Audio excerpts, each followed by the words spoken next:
Bonjour à toutes et à tous dans cette nouvelle vidéo. Aujourd'hui on va présenter le Onewheel XR. Pour ceux qui ne me connaissent pas ou qui ne sont pas abonnés à la chaîne, moi c'est Lucas et je travaille avec Dimitri sur les vidéos. Je m'occupe du cadrage, du montage et dans certaines vidéos je vais aussi m'occuper de présenter certains produits un peu plus high-tech comme le Onewheel XR ou par exemple dans une prochaine vidéo la montre Garmin Fenix 6X Pro. Mais aujourd'hui on va pas trop s'attarder, j'ai présenté le Onewheel, c'est parti.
Alors, un Onewheel, c'est quoi?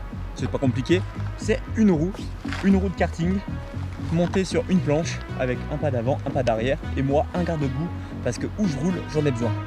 Mais qu'est-ce qu'on peut faire avec un Onewheel? Alors en Onewheel, on peut rouler sur quasiment tout. Comme vous voyez actuellement, je suis sur des graviers, des petits cailloux, mais actuellement, regardez, il y a un petit chemin ici. Si on veut le prendre, il n'y a pas de problème. Même s'il y a des cailloux un peu plus gros à certains endroits, ça passe sans aucun souci. Après évidemment ça se fait pas en un jour, il faut s'entraîner un petit peu pour passer les plus gros rochers. Mais sinon ça passe hein. À savoir que ça passe en descente, mais ça passe aussi en montée. Qui est des cailloux mais sur un chemin, sur un sentier, que ça soit sur du sable, sur du bitume évidemment, dans de la boue un peu moins. Mais ça passe dans quasiment tous les milieux. Là, comme vous pouvez le voir actuellement, je suis en pleine montagne. Et là, je suis en pleine montée sur des gravillons et des assez gros cailloux quand même. Et ça monte sans problème.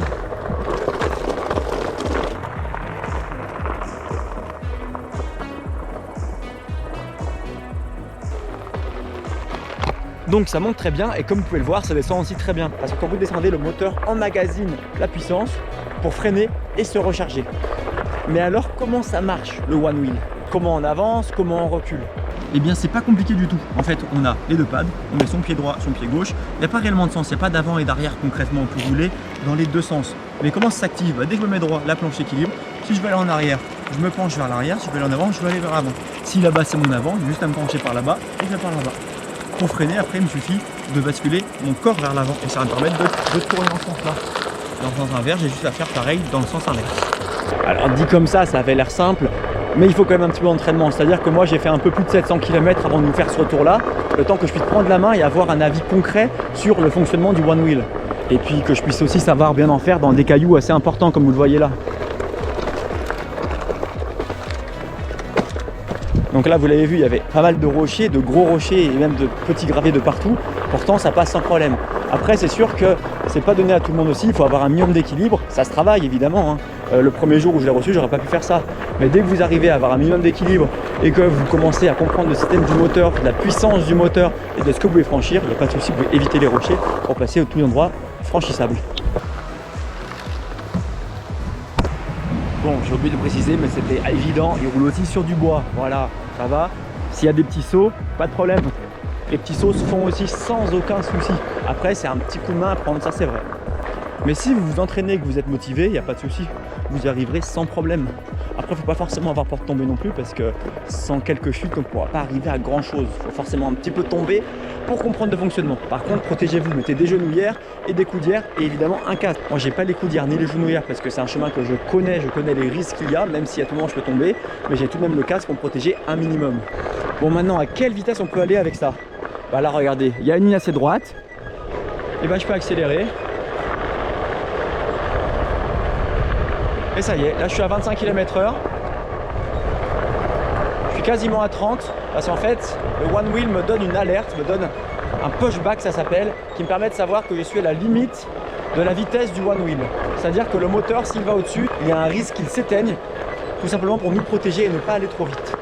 Après, évidemment, on peut aller plus vite. Il y a des personnes qui sont déjà allées à plus de 40 km/h avec le One Wheel. Mais ça, c'est à vos risques et périls. C'est-à-dire que si vous n'êtes pas du tout aguerri, n'essayez pas d'aller vite, vous allez vous blesser, tomber et ça risque de faire très mal. Et puis sur des sentiers de randonnée, comme ici, c'est rare d'aller à plus de 20 km/h parce qu'avec les cailloux et tout ce qu'il y a sur le terrain, ça fait mal si on tombe, ça fait très très mal. Puis sur un sentier comme ça, avec pas mal de caillasses, de rochers, etc. à éviter, à plus de 20 km/h, ça devient assez compliqué. Donc souvent on profite et puis on avance. Pour traverser la rivière, on va éviter de rouler avec parce que le One Wheel, il est résistant à l'eau, mais il n'est pas waterproof. C'est-à-dire que si vous en faites sous la pluie, normalement il n'y a pas de problème. Si vous traversez des flaques d'eau, il n'y a pas de souci. Moi j'ai déjà fait, j'ai traversé pas mal de flaques d'eau, j'ai déjà roulé en plein orage avec des pluies torrentielles. Mais il n'est pas submersible. Alors avec un peu de chance, s'il tombe dans l'eau, tout ira bien parce que tout est protégé et fait pour, mais il ne sera plus garanti si les dommages sont causés par l'eau. Il faut quand même éviter les grosses sources d'eau si possible avec le One Wheel. Mais le One Wheel, comment il roule? Ben, c'est pas compliqué du tout en fait. Le One Wheel, à l'intérieur de la roue, parce qu'il n'y a qu'une roue, on va dire la roue principale, mais non, il n'y a qu'une seule roue, donc c'est forcément la roue principale, il y a un moteur qui nous permet d'avancer tout simplement. C'est un moteur de chez Future Motion, il me semble. Après, si vous avez toutes les caractéristiques précises, je vous mettrai le site directement avec toutes les caractéristiques de tout le One Wheel. Et puis ça vous permettra de savoir le fonctionnement réel. Mais il y a un moteur et il y a des sensors, des pads, etc. qui servent de savoir si vous êtes sur la planche, ainsi que des gyroscopes qui permettent de savoir l'orientation de comment est la planche pour savoir dans quel côté vous répartissez votre poids. Mais du coup, la batterie, elle tient combien de temps? C'est pas compliqué, sur le papier, c'est marqué entre 24 et 35 km, il me semble, quelque chose comme ça. De mon côté, c'est à peu près ce que je vois. C'est-à-dire que là, je suis en montagne. Ce matin, j'ai fait un aller-retour jusqu'à la ville la plus proche. La ville, elle est à un peu plus de 10 km. Et j'avais toujours de la batterie en revenant, il me restait quasiment 30% de batterie. J'aurais pu en faire 30 à l'heure que je suis en montagne. Mais c'est là que le moteur est super intéressant, c'est-à-dire que j'habite plus haut et je suis allé plus bas. Et là, pour aller plus bas, je n'ai pas du tout perdu de batterie parce qu'en fait, le moteur, lui, emmagasine la puissance et va se recharger en descente. Donc j'étais, il me semble, à 95% de batterie quand j'ai commencé. Quand je suis arrivé à la ville en dessous de chez moi, il me restait 84% de batterie. J'avais quasiment rien utilisé. Par contre, la montée, j'ai perdu quasiment toute la batterie parce que c'était de la montée, évidemment. Et c'est pour ça qu'on va faire des assez grosses distances parce que si c'est pas que de la montée, vous récupérez de la batterie sur la descente. Alors de mon côté, je vous dirais qu'on peut faire au moins 15 km avec un One Wheel si on fait que de la montée et si on pèse assez lourd parce que le poids rentre aussi en compte. Je crois qu'il accepte des poids jusqu'à 125 kg. Donc si vous faites 125 kg et que vous faites que de la montée, évidemment la batterie va se décharger beaucoup plus rapidement. Par contre, si vous êtes léger et que vous faites que la montée, vous aurez plus d'autonomie.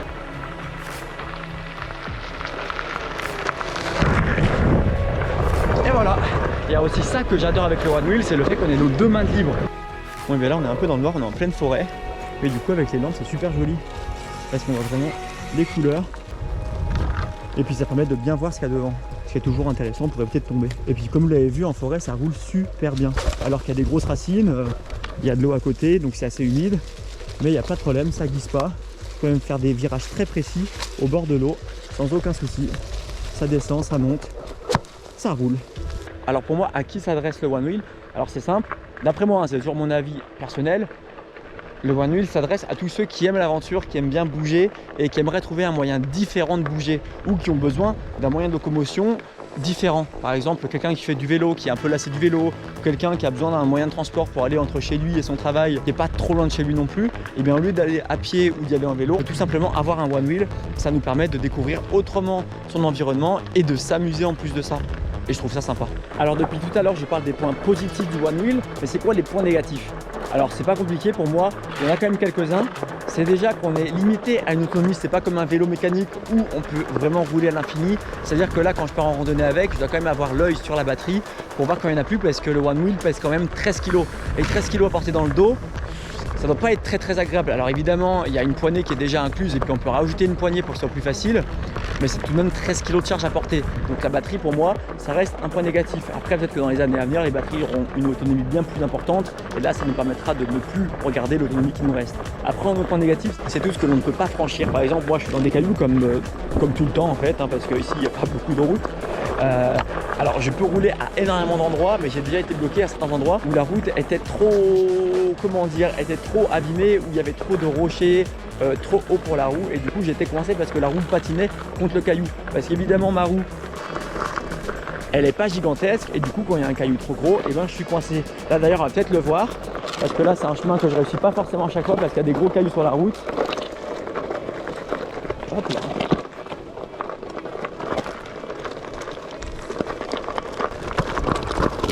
Bon, et ben j'ai réussi. Après, il y a aussi le côté qui s'abîme assez vite. Le One Wheel en soi, il y a des protections en dessous et sur les côtés, mais ça, c'est des protections qu'il faudra changer régulièrement. De mon côté, j'ai des surprotèges en plus avec du gaffer, du scotch assez épais, où je rajoute 2 ou 3 couches dessus pour absorber les chocs. Ça me permet de donner une longévité plus importante aux protections.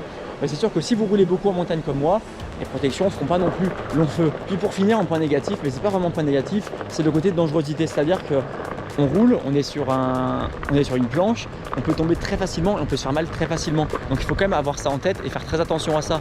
C'est-à-dire que si vous voulez un moyen de locomotion qui soit sûr, fiable et qui soit sécuritaire, ne prenez pas un one wheel, c'est pas du tout ce qu'il vous faut. C'est-à-dire que là on peut facilement tomber, il faut avoir conscience des risques, conscience que même en ville sur du bitume, on peut tomber si on va trop vite et si on prend mal un trottoir par exemple. Ou un nid de poule par exemple, ça m'est arrivé aussi, mais je suis pas tombé. D'ailleurs, depuis tout à l'heure, je vous parle du One Wheel XR, mais il existe aussi la version Pint. C'est la version Pint qui est beaucoup plus adaptée à la ville, au bitume, au chemin. On va dire que c'est comme un VTC, comme un vélo tout chemin, et que le mien c'est plus comme un VTT, vraiment en tout terrain. Et le Pint par contre a une autonomie un peu plus faible, mais il est aussi beaucoup moins cher. Donc il faut aussi voir ça selon vos besoins et selon vos moyens. D'ailleurs, pendant que j'y pense, si vous, le One Wheel, ça vous intéresse, pas forcément à l'acheter. Déjà pour commencer, essayez de le tester. Donc c'est pas compliqué pour le tester. Sur le site de Ride On Experience, vous avez des endroits en France où il y a des ambassadeurs qui vous permettent de tester le One Wheel gratuitement, évidemment. Vous pouvez le tester pendant un peu plus d'une demi-heure. Et ça vous permet de vous faire votre propre idée sur le fonctionnement, savoir si ça correspond à vos attentes et savoir si c'est intéressant ou non de l'acheter. Parce que oui, c'est un investissement. Le One Wheel XR il coûte actuellement un peu moins de 2000 € et il y a aussi la version donc Pint à 1000 €. Et 1000 € ça reste toujours assez élevé. C'est pour ça que je trouve très intéressant le côté ambassadeur avec des personnes qui peuvent vous faire tester le One Wheel rapidement parce que ça vous permet de vous faire votre propre idée et vous n'allez pas l'acheter le One Wheel en étant déçu. Bon, et bien je pense que je vous ai à peu près tout dit sur le One Wheel. Si vous avez des questions, n'hésitez pas à les poser en commentaire. En tout cas, j'espère que ça vous aura plu de découvrir ce moyen de locomotion un petit peu différent d'habitude. D'ailleurs, en face, je sais pas si vous voyez, il y a le soleil qui fait des rayons lumineux vraiment magnifiques.